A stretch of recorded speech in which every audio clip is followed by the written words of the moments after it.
ავღანეთთან როცა დავბრუნდით, ჩვენ ერთი თვე დაახლოებით მოგვიწია ყირგიზეთში ამერიკულ ბაზაზე ყოფნა, სადაც რაღაც უჩვეულო გარემოში აღმოჩნდით, უცებ აი ოპერაციები, მისიები,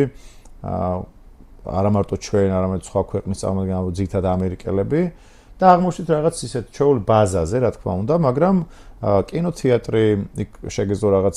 კონტროლის ქვეშ ალკოჰოლი მიგეღო, ანუ შეგეძლო რაღაც ღამის კლუბი მთლად არა, მაგრამ ბაზაზე არსებული რაღაც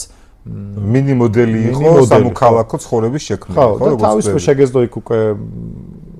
შორტებით ესე რომ ვთქვათ გადაადგება აუზი იყო, რაღაც აი გარეთ მუსიკა, სასადილოში მუსიკა, ანუ უჩვეულო გარემოში მოხვდით, ჩვენ ქართველებს რაღაც სამეთაურო რგოლს რაღაც დათვალიერებაც ჰქონდა ქალაქის ეს პროგრამაში, რაღაც ტური მოგვიწყვეს. და მაშინაც კი არ მქონდა ეს გააზრებული, უბრალოდ მე დავუკავშირე და მე რო წავიკითხე უკვე ამაზე, მე უკვე კი არ დავუკავშირე უკვე ფაქტია, რომ ამას ზუსტად იმიტომ აკეთებდნენ, რომ აი ხა იმიტომ კი არ აკეთებდნენ, რომ რაღაცა ფრენა არ შეიძლებოდა და რაღაც ის იყო ადგილი არ ქონდათ აეროპორტში დამჯდარიყვნენ საშუალება რომ წავიყვანეთ. ერთი თვე ვიყავით ბაზაზე იმისთვის რომ დაკვირვებოდნენ ჩვენს და ალბათ უფრო ამერიკელებისთვის იყო ეს განკუთვნილი და სავარაუდოდ ან ლოგიკურია რომ ადამიანი რომელიც ბრუნდება საბრძოლო მოქმედებებიდან ის დაკვირვების ქვეშ უფრო მეტად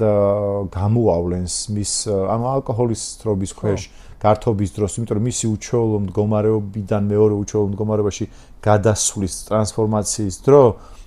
გვიჩვენებს მას აქვს თუ არა რაღაც კონკრეტულად ხა მე რაღაც მწირე ინფორმაცია როგორც სერჟანტს მქონდეს და ნიშნებს ვამჩნევდე თუ რა შეიძლება იყოს,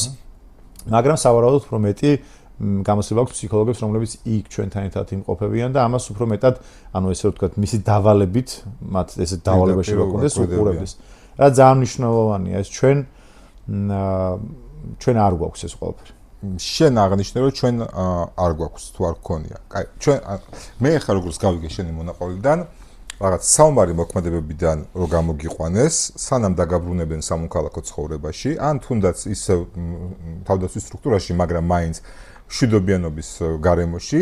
შეგიქნეს რაღაცა მინი მოდელი სამოქალაქო ცხოვრების, იქ გაცხოვრეს, ყველაფერი რაც შეიძლება სამოქალაქოში გამოცადო, ალკოჰოლი იქნება, კლუბი, ბარი, თავისუფლად გადაადგილება,